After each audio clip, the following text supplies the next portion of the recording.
اللہ تعالیٰ نے اس کائنات کی تخلیق کو 7 دنوں میں مکمل فرمایا اور 7 رنگوں کے آسمانوں کی تشکیل فرمائی۔ سب سے پہلا آسمان جس کا نام رقیہ ہے اور یہ دودھ سے بھی زیادہ سفید رنگ کا آسمان ہے۔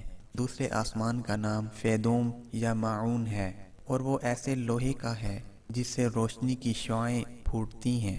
تیسرے آسمان کا نام ملکوت یا ہاریون ہے اور یہ تانبے کا بنا ہوا ہے۔ چوتھے آسمان کا نام زہرہ ہے اور وہ آنکھوں میں خیرگی پیدا کرنے والی سفید چاندی سے بنا ہوا ہے۔ پانچویں آسمان کا نام مسحرہ ہے اور وہ سرخ سونے کا بنا ہوا ہے، یعنی کہ اس آسمان کا رنگ سرخ ہے۔ چھٹے آسمان کا نام خالصہ ہے اور اس کو چمکدار موتیوں سے بنایا گیا ہے۔ ساتویں آسمان کا نام لابیہ یا دامعہ ہے، یہ سرخ یاقوت کا ہے اور اسی میں بیت المعمور ہے۔